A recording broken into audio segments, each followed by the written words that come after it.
So good evening to all.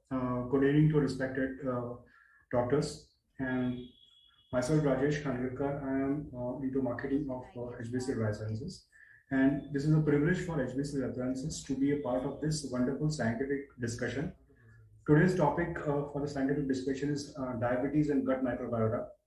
Uh, Often these days, gut microbiota dysbiosis and the linkage to various diseases in humans is getting a lot of importance. So this will be a very important topic which will be taking up during this discussion. So before we go into that, it is my privilege to introduce the faculty members for this topic. First of all, I would like to introduce our speaker, Dr. Nandini Rastogi. She is one of the eminent speakers and she's into diabetology and intensivist. She is been awarded Sevasana medal for meritorious services, and she has been having good honorary positions had like chair. She has been the chairman of organizing committee of KDCon 2016, and likewise she has been active member of national and international academic bodies, and also has been a regional faculty for Pan India certification course evidence-based diabetes management and certificate course of gestational diabetes. So it has been privilege for us, ma'am, to be having you as a speaker for this wonderful topic. Going ahead, we are having Dr. Brij Mohan, who's shortly joining us.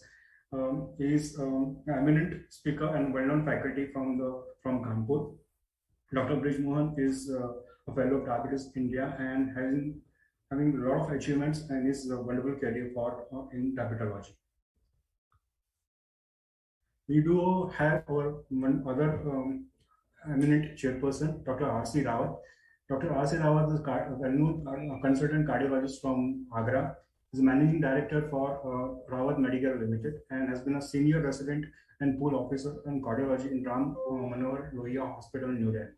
He has been having wonderful achievements in his overall career in cardiology and diabetology. Doctor, we welcome you for this wonderful scientific feast. We do have Dr. Arun Agrawal as one of the eminent key chairpersons for this meeting. Dr. Arun Agrawal is a consultant physician and cardiologist from Agra. Welcome, sir. He's been at regular as an attendee in national and international conferences as a delegate and also as well as a faculty. Dr. Agarwal is having been a speaker in multiple CMEs organized by various pharmaceutical companies and various institutions in India, authorities of India. Other than this, he has been having publications in various Indian journals as well. And recently, one of this is obesity management in India. So, Dr.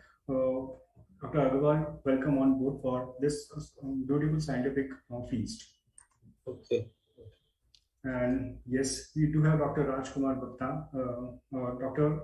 Gupta is eminent consultant cardiologist and managing director of cardiovascular department of Agra Medicity Hospital, and he is fellow in Indian Academy of Echocardiography, associate fellow in Indian Society of Cardiology, fellow in Indian Association of Clinical Medicines, life member Association of Physicians of India, and founder member of Indian Medical Organizations. He has a lot of work and research going on study of portal hypertension. Apart from that, he is a founder member and president of Agra Doctors Cycle Association and environmental activist titled as Oxygen Man of Agra, promoted plantations by distributing plants to patients and general public and gifted more than 20,000 plants as on date. So, Doctor, it is a privilege for us to have you on board on this scientific feast. So, with this a small round of introduction, I would like to share and I would like to introduce my colleague, Mr. Saurabh Kesewani, who is working as a sales manager for HBC Life Sciences and covering entire Northeast. So, and he would like to address a few words regarding the meeting, and then we can start with the proceedings. Very warm good evening to all dear moderators, Dr. Nandini, for accepting our invitation and for addressing this particular meeting as well. and here are the other moderators as well. Dr. Brijmohan has been a great friend and has always helped us in facilitating many other CMEs and meetings. Dr. Arun Kumar Agrawal, please welcome sir. Dr. R.K. Gupta, Dr. Rawat. And here, this particular meeting we are organizing just to address the key issues as the role of gut microbiota has been widely elaborated in these upcoming days, in these days of COVID era. The COVID era has already cleared the role of gut microbiota, gut microbiome in the overall immunity boosting in building of a patient. At the same time, it is also having a great link in terms of diabetic patients. So in that case, in that reference, we will be, this particular meeting will be addressed by Dr. Nandini and being moderated by Dr. Vedmohan in terms of question and answer sessions. And so I welcome all our eminent speakers and chairpersons. I hand over this particular meeting to Nandini ma'am to please lead the meeting. Thank you, madam. Thank you. Thank you, sir.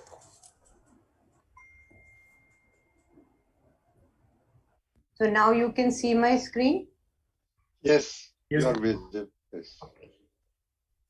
So a very good evening to all of you. At the outset, I'd like to thank Mr. Saurabh, Mr. Rajesh, and the entire team of HPC for giving me this opportunity to speak on a topic which is still relatively new to all of us.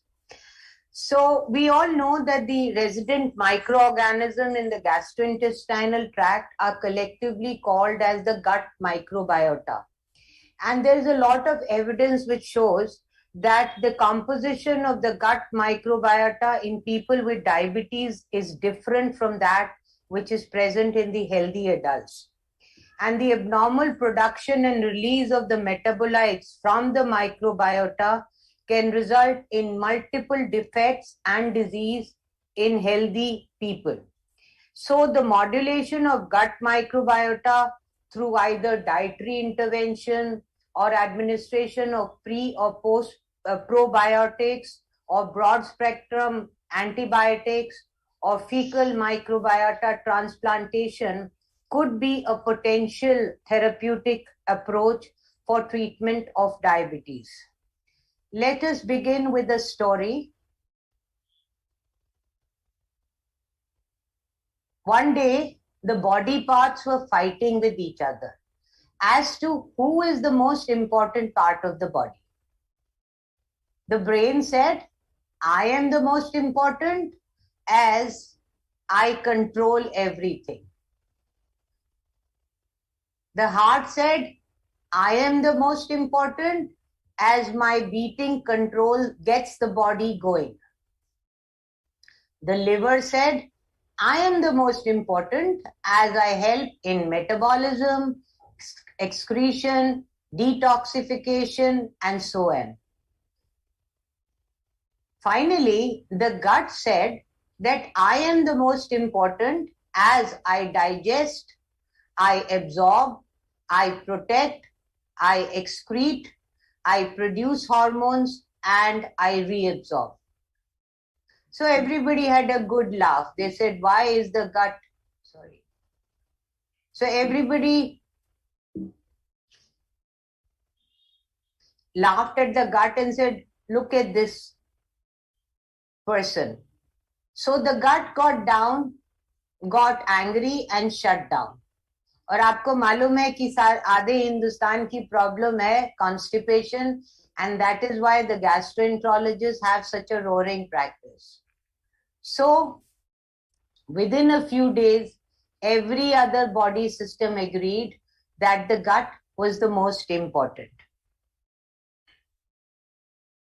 Way back in 460 BC, Hippocrates said that all diseases begin in the gut. And he also said that health is determined by the microbiota in our gut. And even Ayurveda, it mentions that most treatable diseases arise from the presence of AMA, a toxic byproduct of poor digestion.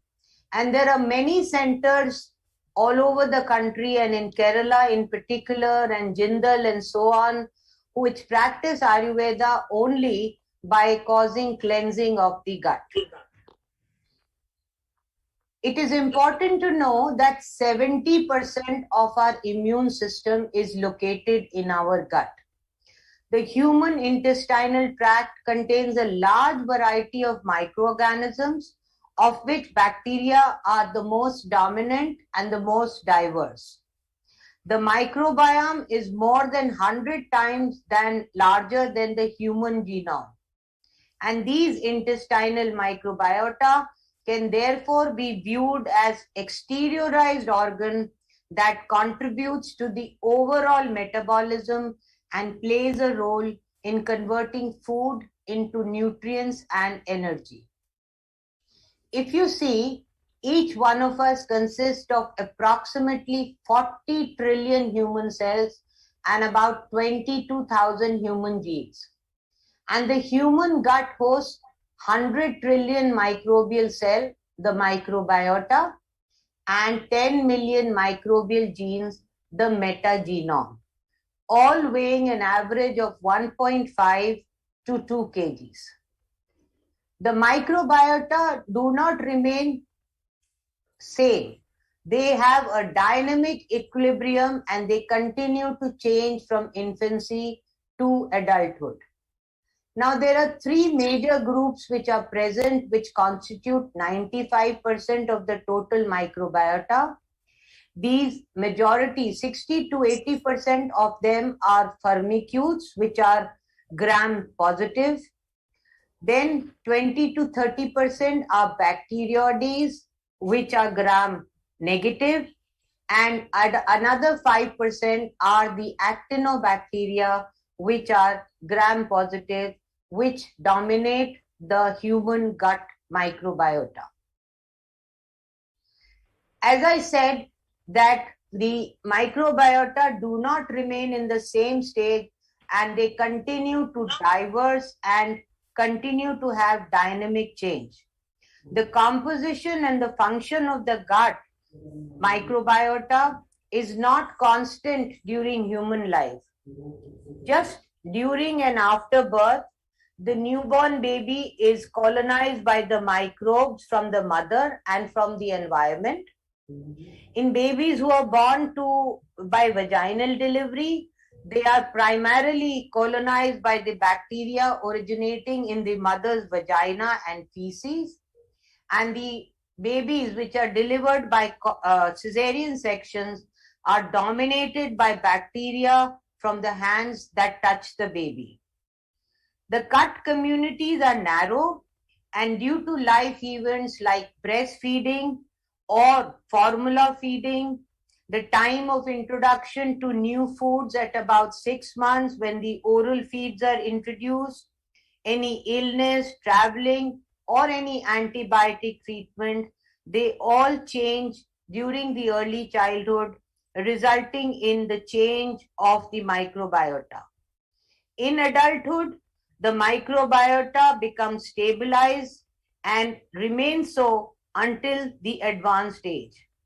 So we can see that there is a lot of scope. The human genome you cannot modify, but the gut microbiota, there is a lot of potential to use it as a therapeutic target. In fact, the use of antibiotics in early childhood, less than 6 months, have shown that these children who are given antibiotics in the first 6 months of life are predisposed in later childhood to the risk of overweight and obesity. So there is a multiple factors like the internal host properties, the increasing age, genetics, stress, and the physiological process, all of which affect the density, the diversity, and the activity of the gut bacteria. And this, along with some external influences like diet, especially diet, because that is probably the single most important factor influencing the gut microbiota, and studies have shown that a low-fat, high-fiber diet has been linked to a more diverse gut microbiota as compared to a diet which is rich in fat and low in fiber. So these external influences can result in either a good balance resulting in good health, or there can be an imbalance where there is abnormal composition of the microbiota and there is also decreased diversity. That can lead to dysbiosis and ultimately disease. There is an association of microbiota both in physiology and diseases. It has been associated with multiple diseases like fibromyalgia, rheumatoid arthritis, and cardiometabolic diseases like atherosclerosis, diabetes, and obesity. Some cancers, especially the colorectal cancers, the inflammatory diseases like IBS and the inflammatory bowel diseases, and multiple sclerosis, all have been associated. And even at the neurological end, anxiety, depression, mood changes, and some people even say that Alzheimer's disease is also associated with microbiota. Now here you can see that the gut microbiota, the host metabolism, and the host immunity, they mutually influence each other, and they are under the influence of multiple external factors like diet, age, mode of birth, medication, host genotype, and possibly physical activity, smoking, alcohol consumption, and maybe other identified factors. And these factors, either together or separately, they influence the gut microbiota, the host metabolism, and the host immunity, and consequently alter their interdependent relationship and ultimately lead to the risk of type 2 diabetes. So there is a very strong evidence of gut microbiota controlling the long-term health when it is balanced. Next, we look at how the gut microbiota and the host metabolism causes in transition from infancy to adulthood, and how the gut microbiota changes and interacts with the host metabolism, leading to metabolic and cardiometabolic diseases. And here is what I said, that the microbiota are not present, are not in a similar stage, and they continue to change dynamically.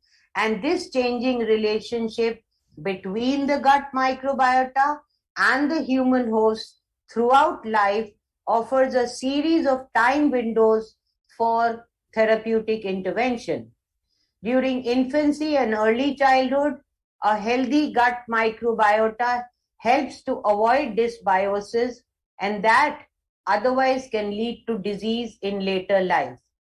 In adulthood, the corrective strategies to deal with the ongoing dysbiosis and associated diseases like inflammatory bowel disease, type 2 diabetes, obesity, the cardiovascular diseases, they all, you can modulate the microbiota using probiotics and prebiotics, antibiotics, bariatric surgery, or maybe even by drugging the microbiome. The multiple cited impact of the gut microbiota on the whole host metabolism occurs not only on the metabolism or the cardiovascular risk, but even at the level of the liver fat, the tissue lipid composition, the bad oral hygiene, the intestine, and the fat storage in the adipose tissue, and even at the level of the brain, where the behavior and motor activity can be affected, resulting in anxiety, depression, and other neurological ailments. So like we have the thin fat Indian phenotype, there is a difference between the obese gut microbiota and the lean gut microbiota.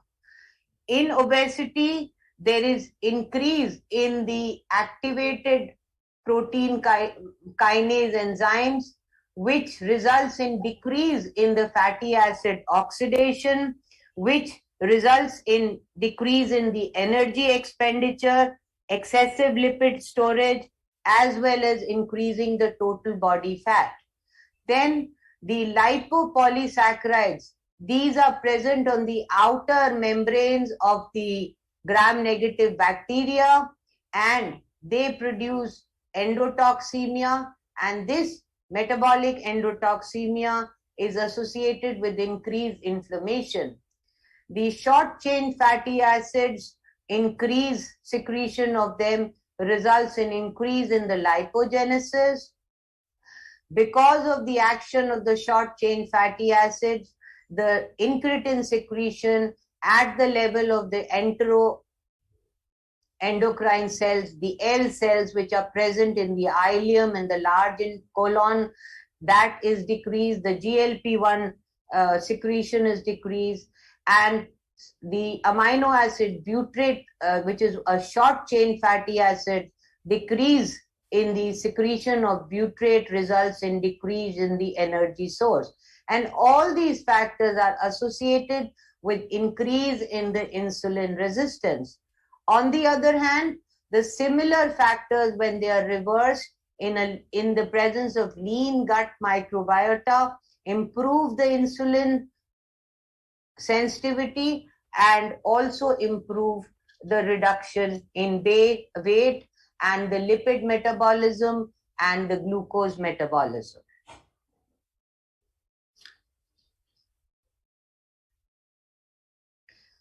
A study, an article was published in the European Journal of Endocrinology, which spoke about the gut microbiota in patients with type 2 diabetes, how the microbes and the host metabolism interact. And this review was critically discussing the potential role of the gut microbiota in the pathophysiology and pathogenesis of type 2 diabetes.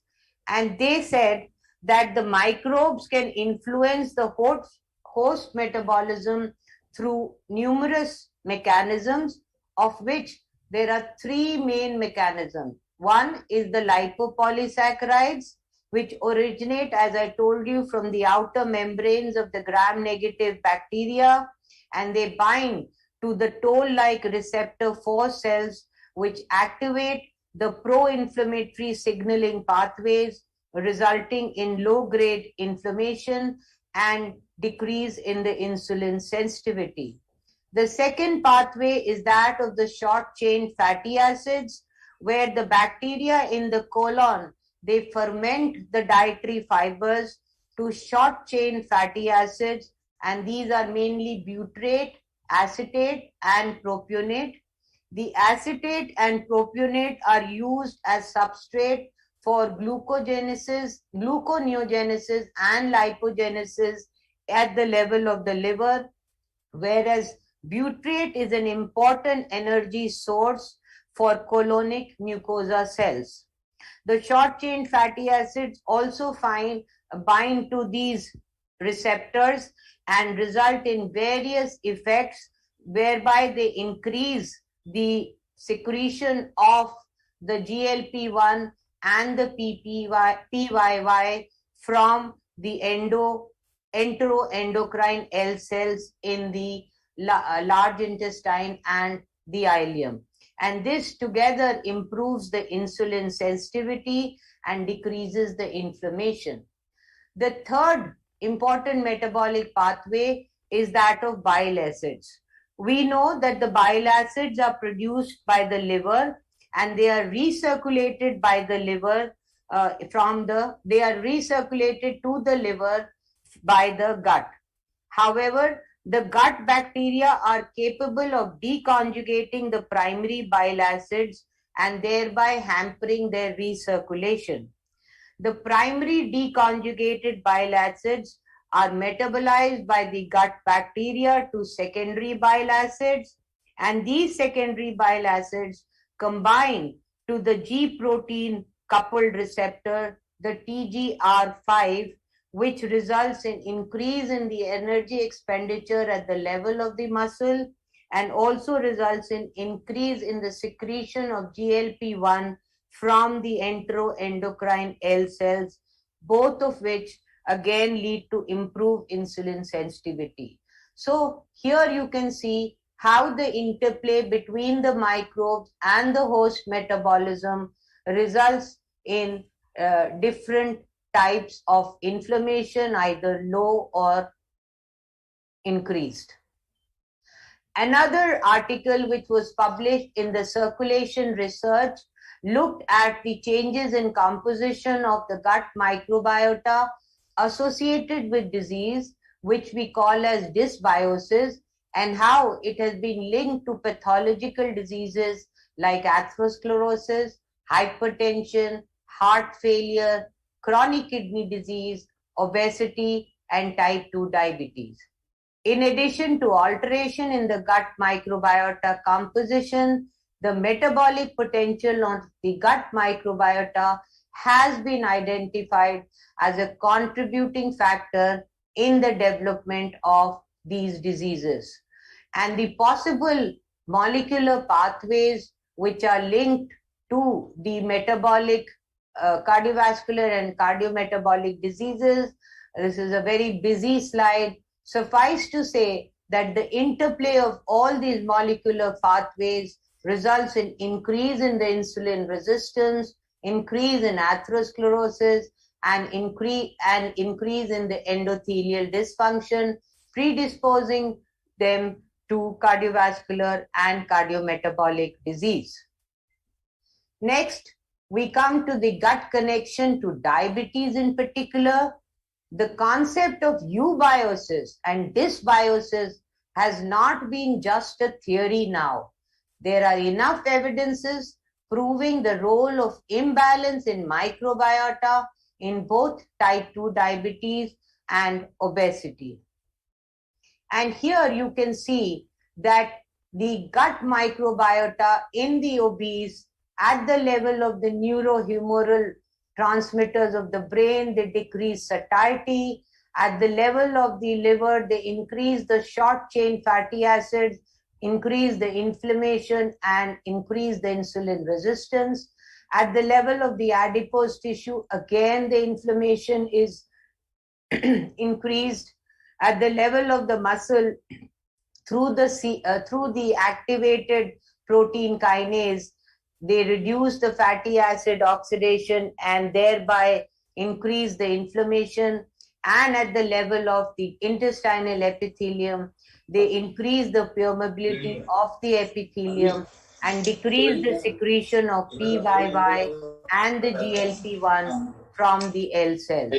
So if you alter the composition of the gut microbiota by altering the composition, altering the fermentation, and increasing the energy harvest of the gut microbiota, you can probably have novel therapeutic targets to treat obesity and type 2 diabetes. Another article which was published in the Journal of Diabetes Investigations also commented on this fact, and they found that there are multiple factors like the Western diets, the microbial exposure, and the increased consumption of antibiotics. All of them lead to dysbiosis by decreasing the short chain fatty acid production, decreasing the GLP-1 secretion, and increasing the low grade inflammation, all of which have an important cause in the pathogenesis of type 2 diabetes. There is a strong connection of this dysbiosis between both type 1 and type 2 diabetes. and you can see the role of gut microbe in type 1, a comprehensive review which showed that cesarean section delivery affected the early biodiversity of the intestinal bacteria of the newborn, indicating that the mode of delivery could influence the composition of the intestinal bacteria to a great extent. The importance of environmental factors in type 1 diabetes, especially the gut microbiome, has now been realized. Growing attention has been paid to clarify the taxonomic and functional changes of the gut microbiome in the disease pathogenesis and the interplay between gut microbiome with the immune system, which is now becoming the hotspot of both research and the clinical trials in the field. So there is a gut connection definitely in type 1 diabetes also. And here you can see the interplay between diet and the gut microbe. On the left are the healthy people, on the right are patients with diabetes, and you can see that both have different mechanisms. In type 1 diabetes, the bacterial population in the gut modulates the gut permeability and the signaling mechanism, thereby signaling an autoimmune responses. While in type 2 diabetes, the dysbiosis due to breakdown of the carbohydrates causes a low-grade inflammation and decrease in the insulin sensitivity. So the high-fat diet modulates the composition of the gut microbiota, promotes metabolic endotoxemia, and triggers the development of those multiple metabolic pathways that we spoke about earlier. And this results in increased inflammation, increase in the insulin resistance, increase liver fat, increase in the incidence of metabolic, diabetes, obesity, and cardiovascular diseases. As I said, the lipopolysaccharides are seen on the outer walls, outer membrane of the gram-negative bacteria, and these produce metabolic endotoxemia. The gut microbiota has been shown to interact with the host metabolism, leading to insulin resistance and type 2 diabetes through various mechanisms, including increase in the low-grade inflammation and the alterations in the energy homeostasis and the glucose and lipid metabolism. And these have been extensively studied. The metabolic endotoxemia can be affected. The lipopolysaccharides in the blood can be affected by multiple states like obesity, the postprandial state, the high energy state, the high fat diet, the long chain fatty acids, and the prebiotics. The bacterial lipopolysaccharides, which are derived from the outer membrane of the gram-negative bacteria, they have been studied and they have been found to increase the secretion of the pro-inflammatory cytokines. And it is probably, if you have a diet which is high in fat, it can modulate the gut microbiota and increase the circulating cytokines, and also result in the increased levels of LPS in the chylomicrons, which are secreted from the intestinal epithelial cells, or through increase in the intestinal permeability. So the lipopolysaccharides transport in circulation is possible by two ways, facilitated by both chylomicrons and the loss of the intestinal tight junctions. Another article looked at the gut having seen the evidence, it looked at the gut microbiome as a target for treatment of type 2 diabetes. And this article summarized that the intestinal microbiota is known to be associated with metabolic syndrome and related comorbidities, associated diseases including obesity, type 2 diabetes, and NAFLD and NASH all seem to be linked to altered microbial composition. However, causality has not been proven yet, elucidating the potential causal and personalized role of the human gut microbiota in obesity and type 2 diabetes is highly prioritized. Let us now look at the relevance of supplementation of probiotics for gut microbiota, whether dysbiosis management in patients with metabolic disorders would help. There is a lot of scientific evidence that we have now.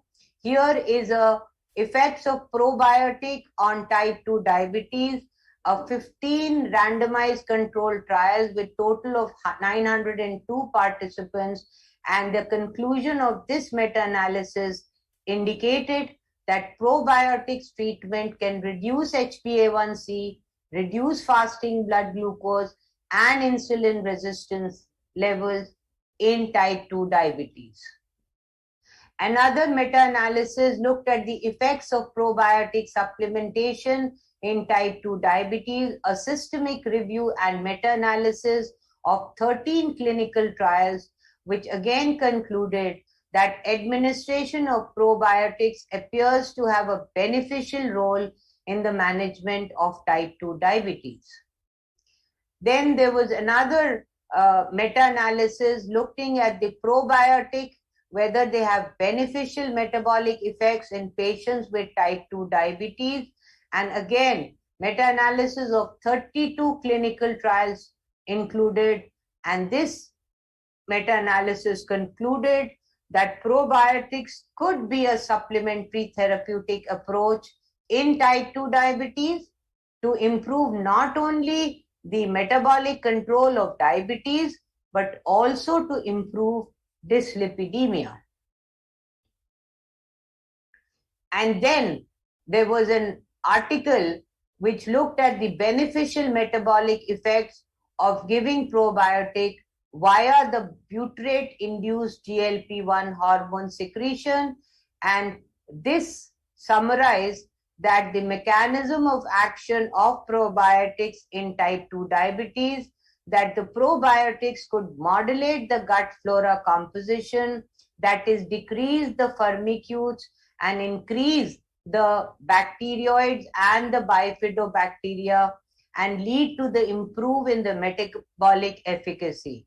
The altered gut microbiota stimulates differential production of the short chain fatty acids like butyrate, that in turn promotes the GLP-1 secretion from the L cells to improve the metabolic health and protect from obesity and diabetes.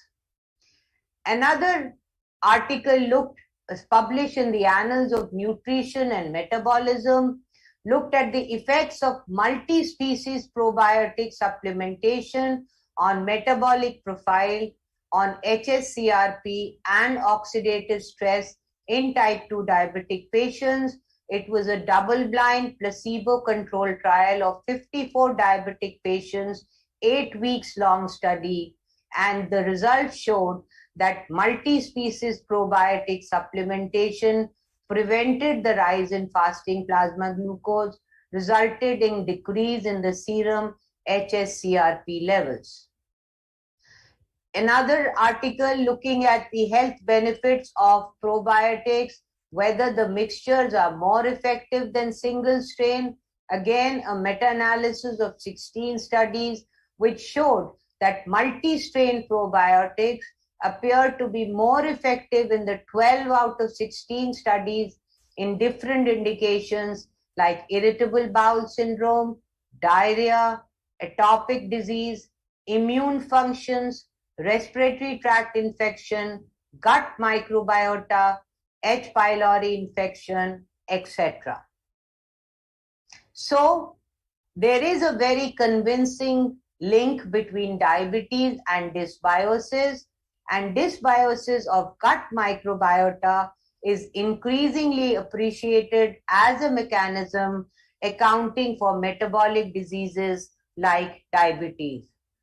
I would like to end here by this article which was published in the Times of India by Dr. Justin Sonnenberg, who is an associate professor of microbiology and immunology at the Stanford University, who wrote in his book called The Good Gut that very soon doctors will do gut profiling and then prescribe food plans to the patient.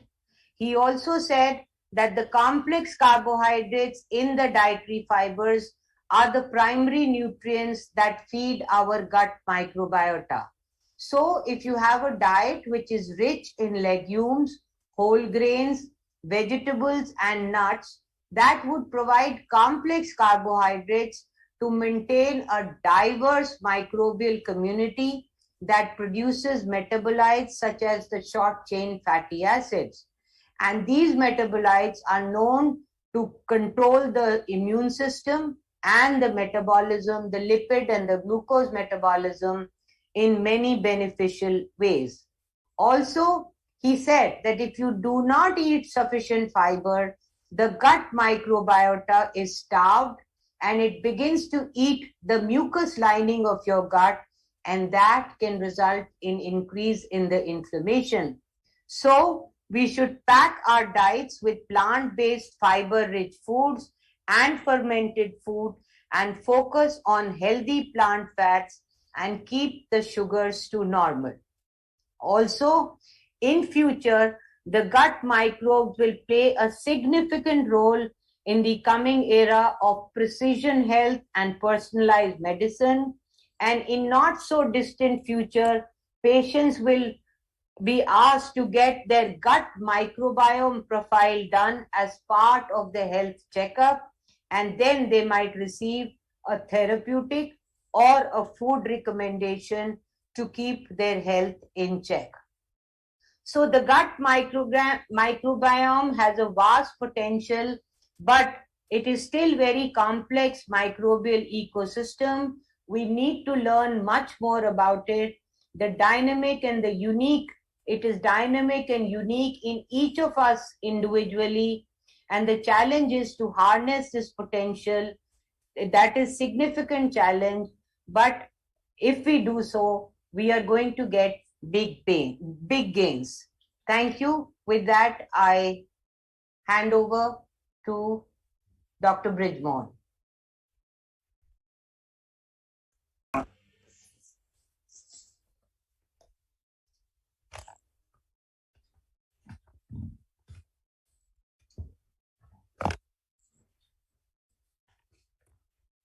You are mute, Dr. Bridgmore. Okay. You're mute. Am I audible now? Yes. Yes, sir. Okay.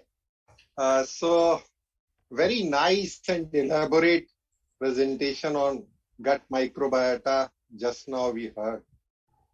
And this is an upcoming field for last decade or so, more so during last 5 years. The things have changed very fast. We know that there is definite correlation of various disorders which Dr. Nandini enumerated. But whether the treatment by probiotic and prebiotics is effective or not is yet to be proved. ये ले आओ अच्छा बाजार से बैठा दो जरा मैं पानी निकालता हूँ बैठ लो अच्छा We do have पवन बैठा we do have data to support, and there are data against it also, that the supplementation is probably not effective. That is what I have learned during last 3, 4, 5 years of various international conferences. And the forum is now open for comments and questions. And I'll invite other panelists to participate and give their inputs. And if there are any queries, we'll be asking Dr. Nandini or any panelist can answer. Sir, this myself Arun Agarwal from Agra. Yes. It's a very interesting topic and very recent topic, and an added thing which we can do to control diabetes. It's a prebiotic and probiotic. It's a very interesting to learn how they are helping our diabetic patient by increasing our GLP-1 and by different mechanisms, by microbiota development in the intestine. They decrease the insulin resistance. So if we say diabetes is a metabolic disease, and now we are in roots why the patient become diabetic.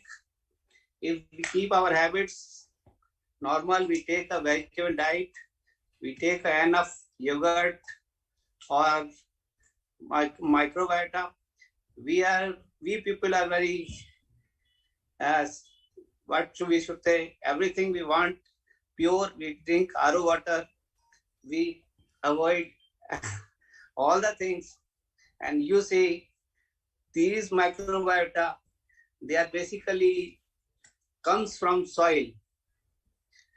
And whatever we are taking, we are dividing ourselves. We eat everything after washing.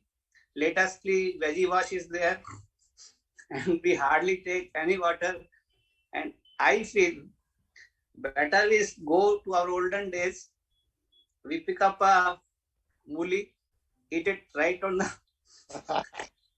vendor, and take a glass of water directly from RO, not from RO, directly from our underground water. I practically feel it helps in better digestion.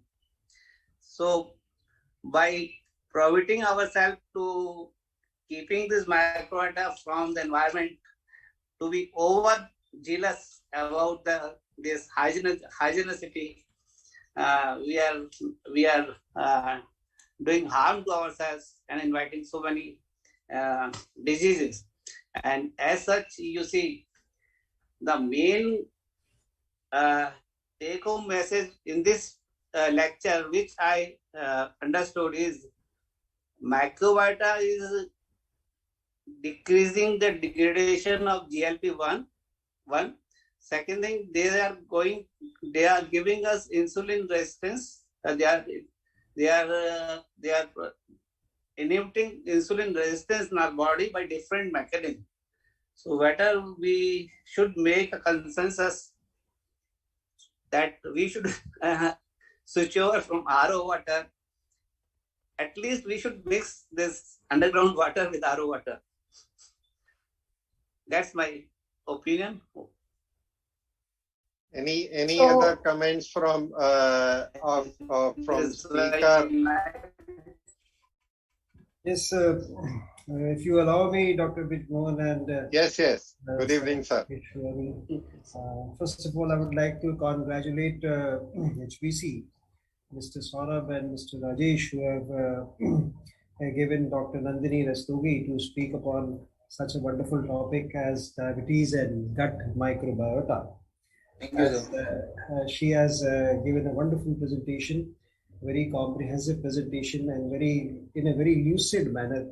Her approach has been very lucid, very easily understandable, and the words chosen were very wonderful. I really enjoyed the talk, and there were a lot of revelations. I learned a lot of things from her presentation.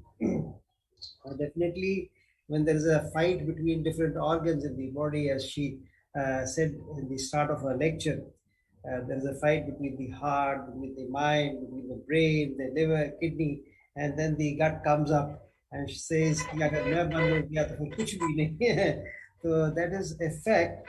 And in Ayurveda and in our old medicine also, and also in one of the ads which is going around, there is an ad which says, "Pet safa to har rog dafa." Agar pet theek hai, to sab rog dur hai. So it is like this, if the gut is okay, if the microbiota and the gut is okay, as Dr. Nandini said, Definitely, a lot of comorbidities like diabetes, metabolic syndrome, dyslipidemia, all of these can be taken care of. And look at the volume of this microbiota. The total volume of cells is around 40 trillion cells, if I'm not wrong. Dr. Nandini had pointed out, and there are more than 100 million trillion microbial cells in the gut. So it's about 2-3 times the number of cells. And look at the chemical reactions and all those things which are taking place in the gut. Actually, it is the gut which is controlling the whole of the human body. And the understanding of this gut microbiota, the chemicals, the enzymes, and the reactions which are taking place, we have now started studying this. The modern science has now started studying this. And it was very nice that there have been certain articles which say that probiotics, the use of probiotics has helped in the control of, has given evidence of control of diabetes and improvement in the insulin resistance as well. And I totally agree that very soon we'll be having gut profiling as well. So with these words, I think days are going to change, and definitely gut microbiota will be studied more and more, and probiotics will be used in a lot of diseases which we are treating these days. Thank you very much.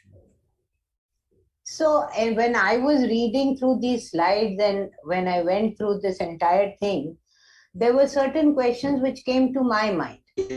One was, if we do supplement with probiotics, whom should we supplement? Which class of patient should we give? Normally what we are using them is in disease for a short term. Like pediatric population, you're using a lot of probiotics. But to achieve the metabolic benefits, how long you should give them, and these questions came. So maybe if we can have some studies or some trials in the post-marketing where you can probably see whether long-term 3 months or 6 months of giving a probiotic results in decrease in HbA1c or fasting as claimed by some of the studies, it might have a little better Certainly, a lot of work has to be done on this. And the second is, of course, I think the stability of these probiotics remains a question mark. Yeah, highly stable. That is a problem. In our country, where the temperatures are soaring to 45 or even 50 at times, where should you keep them? Should they be refrigerated? How can you cover them from the rural to the urban areas? Everywhere does not have the cold chain maintained. So that maybe the company can look into this, because if you're trying to use it not in disease but for prevention, then you have to use it long term and you have to see the stability of the drug also. Dr. Nandini, what I found is that these probiotics are actually useful, whether you keep it in the refrigerated state or non-refrigerated state, they have been helpful, and definitely in infections also they work. So the gastroenterologists, they swear by it. In fact, 3/4 of their prescriptions are only full of probiotics. Yeah. So when everything fails, then you put them on a probiotic and let it carry on for a donkey years. That's what happens. The gut starts taking control of everything. Yes. There was a comment by Dr. Arun Agrawal about drinking the submersible water. I totally agree with his remarks, but I'm skeptical. Probiotics are very impurities in these submersible water. Probiotics are very. हाँ, वो उसमें probiotic वगैरह सब है, पर उसमें typhoid के bacteria और arsenic and cobalt and zinc and all those things are there. They can retain at a very high level. So that is one problem. Definitely, about 20 years back or 30 years, say 30-35 years back, हम गंगा का भी पानी आचमन करते थे और बहुत अच्छा होता था. चश्मे से श्रीनगर में चश्मे का पानी पी लेते थे. अब we can't do that. because of the impurities, because of the infection and all that. Definitely, वहाँ पर ऐसे bacteria which will help in the gut microbiota. But what about the impurities? I had to change to RO water because of repeated typhoid infections. In a year, I used to get 1 or 2 times infected by typhoid, and so I gave up the submersed water, underground water. That is one issue. Definitely एक time ये भी था कि जमीन में से निकाल के मूली को खा लेते थे जरा सा धो के, और अब वो कैसे कर सकते हैं? वो मिट्टी भी गंदी हो गई, पानी भी गंदा हो गया, everything is not good for it. I have 2 questions for the panelists. yes. One is, in these COVID times, is the use of these immunomodulators, immunobiotics, is it useful? No, at all, not at all. Okay. Simple B complex is sufficient. Otherwise, every other thing is marketing. And the second question I would like to know is, what is your opinion? What is our know-how about the fecal microbiota transplantation? Microbiota transplantation. Fecal transplantation. Fecal. Now, let me intervene. Now, there are two different things.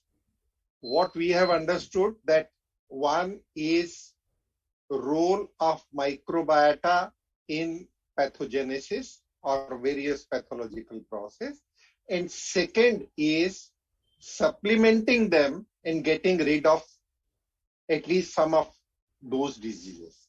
Yes. These two are different things. Yes. We know that there are drugs we use as anti-diabetic drugs, oral anti-diabetic drugs, which are affecting microbiota, like Metformin. Yes, like acarbose. Acarbose, not all AGIs, only acarbose. Only acarbose. Now, these are the proved drugs which do change intestinal microbiota and get some good effects because of change of intestinal microbiota that we already know. Now, whether supplementing them will be useful in disease process is yet to be proved. I do agree that there are trials for fecal transplantation, and they do change the gut microbiota, and these trials have shown that they are effective. Nothing till now has proved beyond doubt that these supplementing them orally will be effective. There are evidences in favor, there are evidences against also. So we need to be careful while choosing these drugs in various diseases. Prebiotics and probiotics are effective in some they are being modulated by some of the drugs, and they are proven to be effective because of their change in microbiota in the intestine. Now, like I told about metformin, we are wondering how this blockbuster drug of metformin is causing anti-diabetic effect. One of the reason is by altering microbiota. So still we are in learning phase so far as this microbiota thing is concerned, and there is a definite role, there is a definite correlation, we are sure about it. Whether supplementing will be effective is yet to be conclusively proved. I think even in COVID times, we've used practically everything without evidence.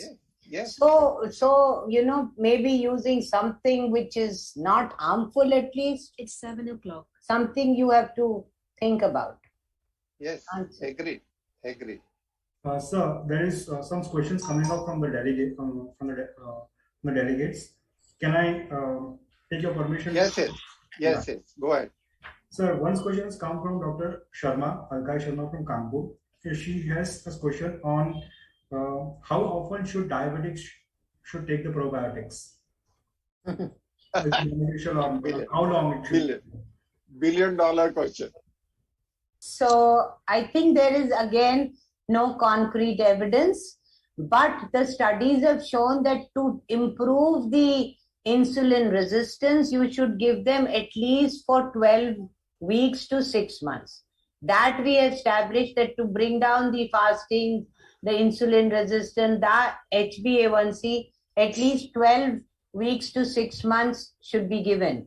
So maybe you can just continue them if you find that you are getting benefits in the fasting plasma glucose and the HbA1c.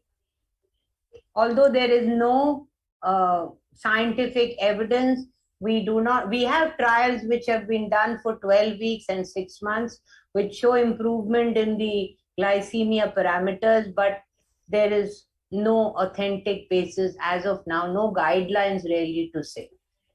I'm raising one corollary. Is there any side effect of long-term use of probiotics? No. We don't know. No. Why? As long as they are improving the diversity of the microbiota, the probiotics, and it's not just a marketing gimmick. They are not poor standard, and they are talking about multi-species use, all those things. If that is working, then I don't see if there's any harm in it. But again, whether it is of any use, the stability, the temperature, and the length of prescription is still, it's a very new field. We need to know more about it. Overuse of supplement may alter the gut motility. We don't know. Because of how they are working, most of them are working by increasing the GLP-1 secretion, so that is not increasing the gut motility.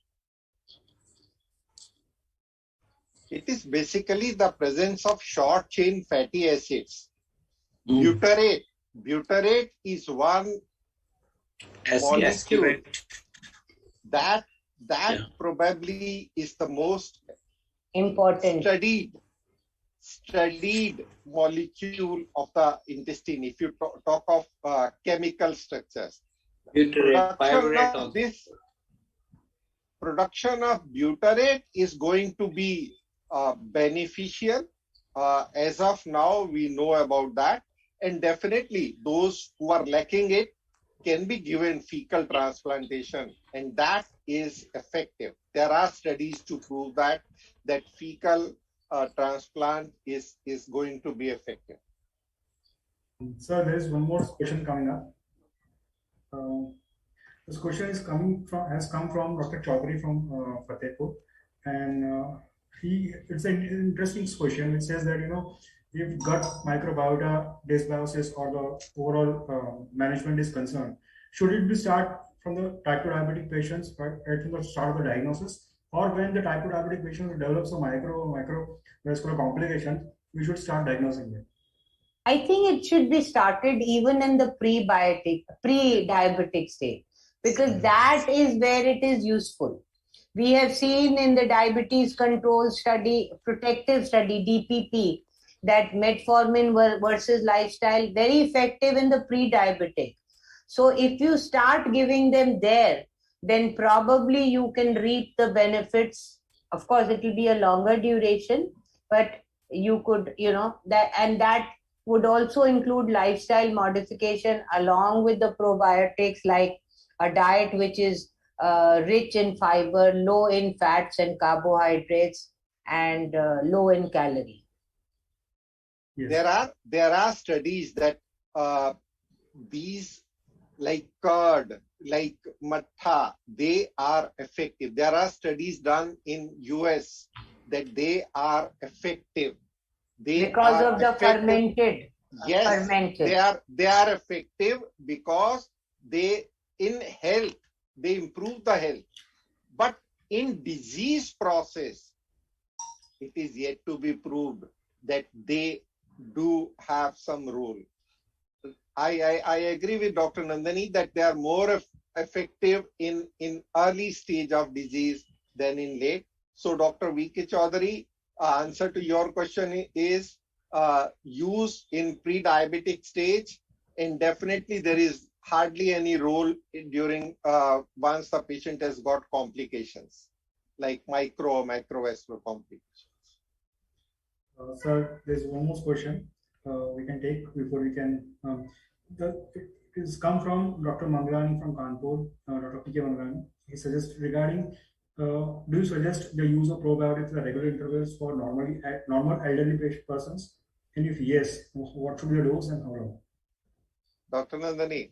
I told you, I'm not, there is no scientific evidence.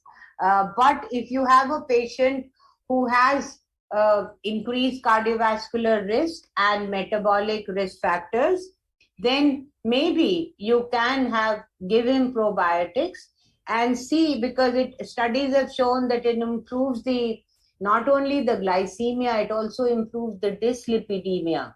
So, and it's affecting the anxiety, the mood, and so you can use it, because as I said, it will probably not cause any harm, but whether it will cause any benefit, we still require further studies, more randomized control trials, looking at the specific primary endpoints to tell us more about it. I can suggest HBC people to go ahead with a trial. Post-marketing surveillance, yes. Yeah, that should be a trial in pre-diabetic patients. Right. Whether long-term use of supplements like immunes is effective in preventing diabetes.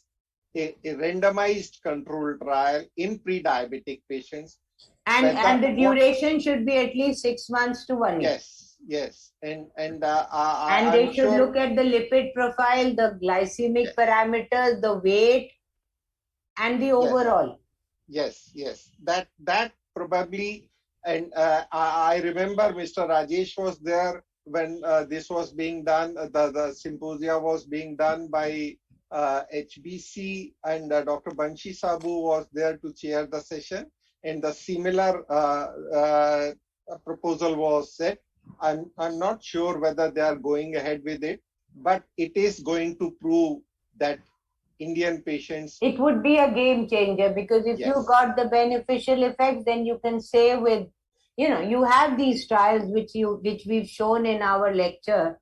But an Indian study from the Indian physicians would make a lot of difference. Yes. What should be the right dose of probiotic? 1 capsule a day, twice a day, thrice a day, and there are which one? There are capsules which say we have 16 million. There are capsules which say 12 million bacillus and this and that. So what should be the exact dose of and how many million bacteria should be there? I don't know. In the COVID times, the company said for mild COVID, use 5 ml twice a day. For moderate and severe COVID, use 15 ml twice a day. And how many spores that would give of the bacillus, both the species, I can't say. But that's, again, a point to be debated. Is constipation a side effect of giving probiotics? There are people who complain of constipation after using probiotics. I've seen patients complaining of constipation. Is it? I have not come across. You see, so basically maybe you're giving probiotics in disease when overall the eating pattern and the activity levels are affected, and that might add to the constipation, or whether it is the effect of probiotic, I cannot say. Mr. Rajesh? Yes, sir. Any other question? Not yet. We had this a couple of questions. Other than this, some questions are there are similar to the ones which have been asked right now. So lot of repetition right So now. the company has some homework to do, and they have to come up with some answers, right? We already respect the suggestions given by you, sir, and ma'am as well. There's a lot of work for the physicians as well to investigate. Yeah, that's right. to do studies. Because now this subject is getting very good momentum. It was a fantastic subject, and it's a very upcoming science. I think very soon we're going to have specialities on gut microbiota, and So they already doctors have a like full Dr. Nandin conference Krishnaveen on. will be heading such departments. They have a full conference on the microbiota, and pandemic ne kam se kam ye to sikha diya ki prevention is better than cure. Yes, yes. So if you can do it, do it. Oh, ma'am, we are already in process of conducting this double-blind randomized controlled trial in the Indian patient by the physicians in India itself by some of the eminent these institutions, and we are yet to get the permissions from the government on this because that needs Right. I know you need a permission from the regulators. Yes, ma'am, and there are many changes already going on in the regulations. Regulatory authorities. So once it is all set, we will be very soon conducting our own trial on this, and let's hope we are expecting that we will be coming up with good and positive updates on this particular product as well, because this is second research product of the country in terms of its own research after this. After Saroglitazar? Yes, Saroglitazar. Yes, ma'am. After Saroglitazar. So we are also on a very positive note, thinking positively on this particular aspect. And at the time of COVID as well, ma'am, many doctors have given us very strong positive feedbacks.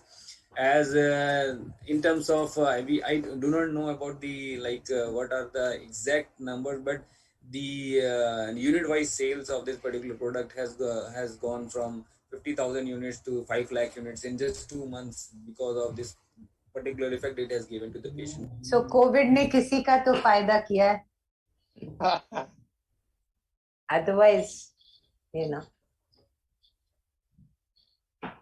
So should we close, Mr. Rajesh? Yes, ma'am. Yes, sir. I think Saurabh, you can just have a word of thanks, and we can then. Saurabh, your voice is mute. Sorry. On this positive note, ma'am, I thank Dr. Nani Rastogi, Dr. Bijmoon for moderating us, Dr. Rawat, Dr. Agrawal, Dr. R.K. Gupta for wonderful sharing of thoughts, events, and at the same time scientific points to prove your point. And though we have not come up on certain conclusions, but hope after the trial, double-blind randomized controlled trial, we are going to conduct. We are very much positive that we will give certain points to the doctors to go on with this such type of medication to the patients with more prominent way and more positive and more scientific way. So thank you so much, sir, and thank you Rajesh Bhai, thank you RX Events for helping us and to organize this particular meeting, and thank you once again to all of you, and next time we will meet with some positive results, sir. Thank you and stay safe. Bye-bye. Bye. Thank you. Namaskar.